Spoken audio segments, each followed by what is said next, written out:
Yo, I know you see the cut. Oh, okay. Hoo-hoo. I know you see that. Oh. Yeah. RJ back in the building. Not that I'd be in any other building, because this is my house. Yeah. Let's get into it. Week 4. Week 4 already. What? Week 4?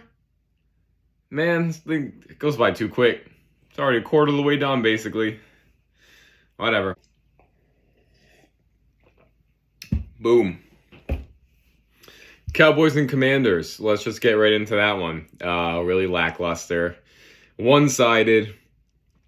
Cowboys get the dub. They are 3-1. They are looking like they're back on track. Real question is, obviously Dak is going to be played because he's making all the moolah, making all the money, but Cooper Rush is kind of a stud.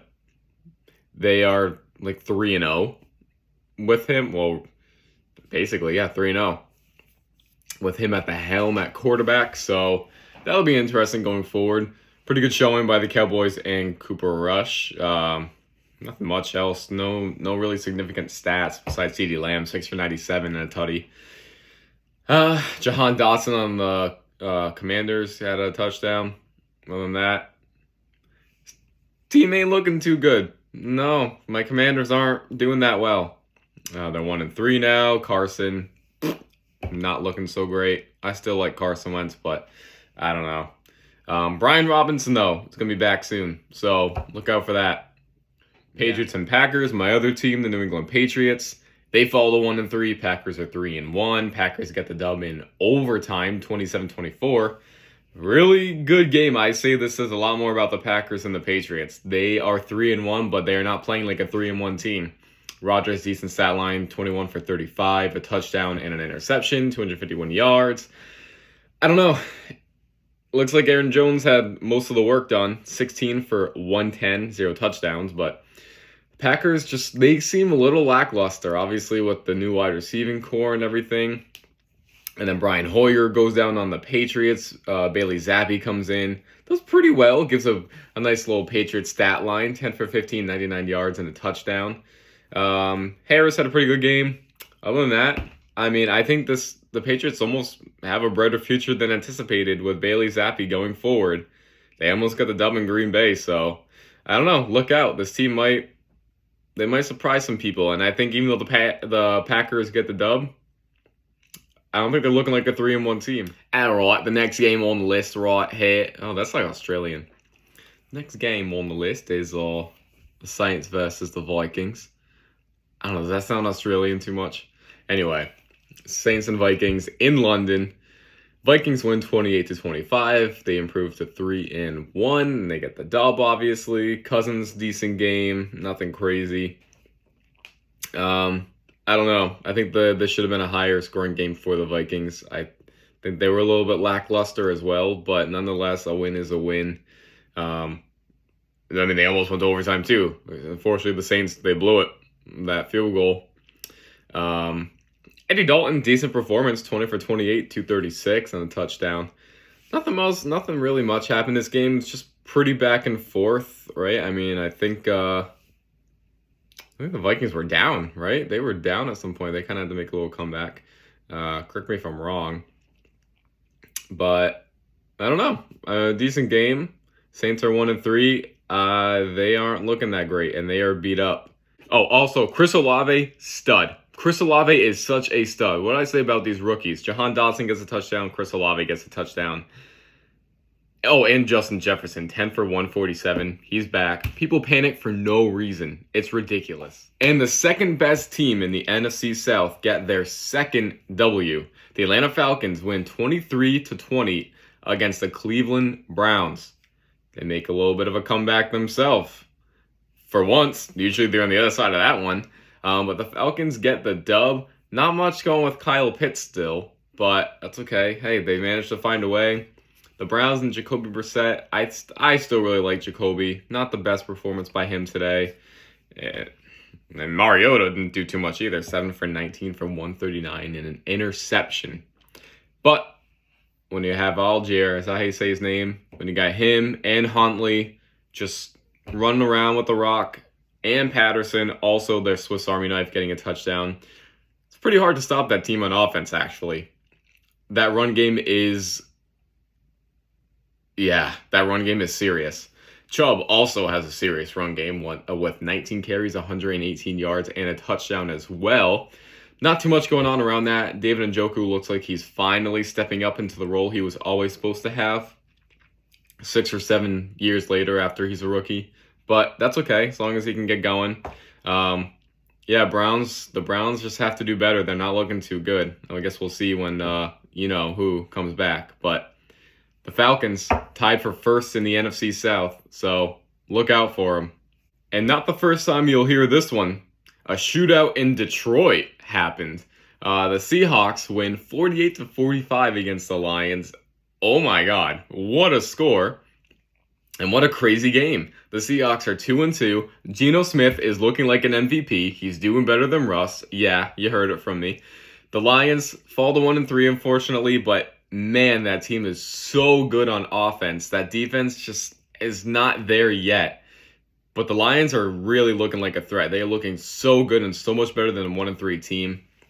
But, I mean, Goff, 26 for 39, 378 yards, 4 touchdowns and an interception. He played incredible, I'd say. Geno Smith, too, 23 for 30, 320 yards, and a touchdown. This team was everywhere. Jamal Williams is still such a beast. 19 for 108 and 2 touchdowns. That 50-yard run was amazing. It's awesome. Everyone loves to see him go off. He's such a likable guy. And Rashad Penny, also incredible game. 17 for 151 and 2 touchdowns. I mean, they were just running everywhere. TJ Hawkinson also had a huge game. 8 for 179 and 2 touchdowns. And man, DK Metcalf also blew the roof off like he did probably that toilet. 7 for 149. I mean, this game was everywhere. It was so exciting. You'd think that this would be a snooze fest, but this game just had everything. Both these teams are playing so much better than anticipated, and they both have exciting futures, so you'll love to see it. I tell you what, these Colts, 1-2-1. Really, Indy? Or weren't you supposed to? You were probably supposed to be like 4-0 at this point. I think that's what people probably thought. And the Titans somehow crawl back to 2-2, 2 wins in a row. Tannehill looking back to form, looking like his old self, 17 for 21, 137, 2 touchdowns. That's what you're going to get from Tannehill. Derrick Henry's all the way back, 22 for 114 and a touchdown. He's still producing like crazy. On the other side, Matt Ryan, 27 for 37, 356 and 2 touchdowns and interception. Looking like Matt Ryan again, but I think Jonathan Taylor got hurt. It's not looking good. The Colts are so banged up. But Mo Alley Cox had 2 touchdowns. That's looking good. And Ryan Tannehill's just finding anyone he can to get that football to. Okonkwo had a touchdown. So did Robert Woods, Bobby Trees, back in it. The Titans get the dub, 24-17. I don't know. Jaguars and Titans at the top of this thing right now. I don't know. The Colts aren't looking like they deserve to have that top spot. Giants and Bears. I don't know what this all is. Giants get the dub, 20-12. They move to 3-1. Who would have thought that? 3-1. Also, this NFC East, they got 2 3-1 teams and they got a 4-0 team. I don't know. Bears move to 2-2. Justin Fields has a very Justin Fields game, 11 for 22, but he actually passed more. Surprisingly, 22 was a lot for him in passing attempts. 174. Got sacked 6 times. That won't get you anywhere, unless you're Joe Burrow. But Daniel Jones, looking like a real fighter out there, had quite the ankle injury, had to be taken out. Tyrod Taylor comes in, gets concussed. Daniel Jones begs to go back in, and Giants end up getting the W. But Saquon Barkley is just going off this year. This is how they get their W. 31 carries for 146 yards. Doesn't even get a touchdown. That all goes to Daniel Jones, but this Giants, they're finding a way. Brian Daboll looks like a great coach. He's coaching Jones correctly. He's utilizing Barkley correctly. And they move to 3-1. What better can you ask of that? Jalen Hurts is playing like the best quarterback in the NFL. The Eagles are 4-0. 29-21. Eagles win against the Jaguars, who are also looking really good, but sit at 2-2. Jalen Hurts he's playing out of his mind.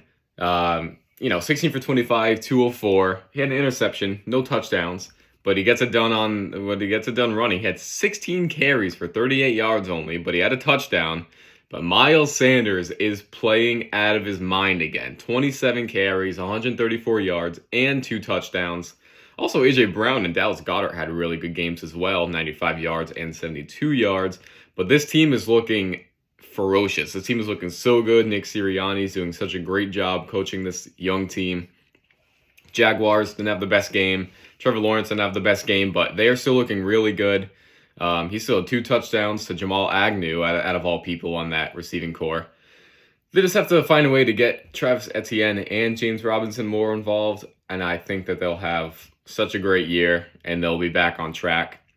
They're still surprising a lot of people, and that defense is looking really legit. Besides that 20-point second quarter by the Eagles, this Jaguar team looked really good. They had a 14-point first quarter, and that defense is very stingy.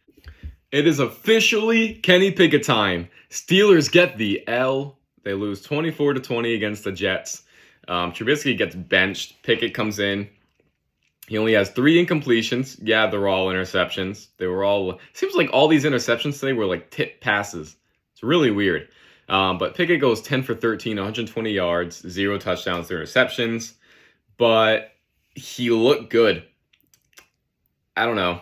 And he also ran twice for touchdowns. So I think the future's bright with him, like I was saying earlier. They need to get him in sooner than later. He's already 24. He needs to get out there and play.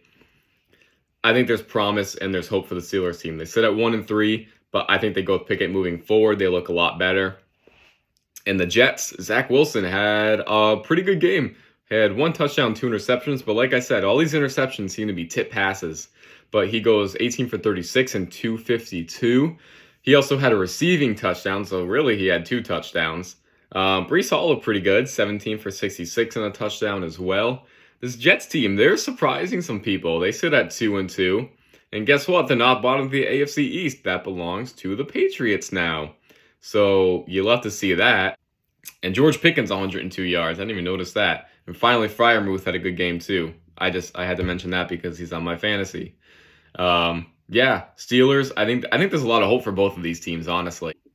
I would be mad too, Marcus Peters. I would be very frustrated. Ravens blow another lead. They could be 4-0 this year. They move to 2-2. They lose 23-20 against the 3-1 Bills, who now sit atop, probably not atop the AFC East. They're probably still second to the Dolphins.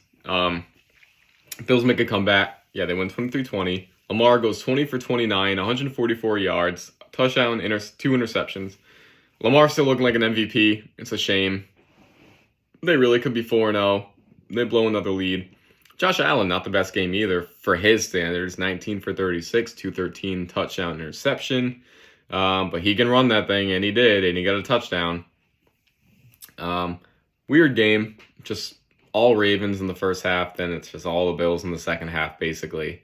No one really stood out on the stat sheet too much, but yeah, Baltimore is going to have to find a way to hold that lead and win, or it's going to be a bad season for him, and it's not looking great for Harbaugh right now, especially amongst his players. And finally, Eckler had a good game.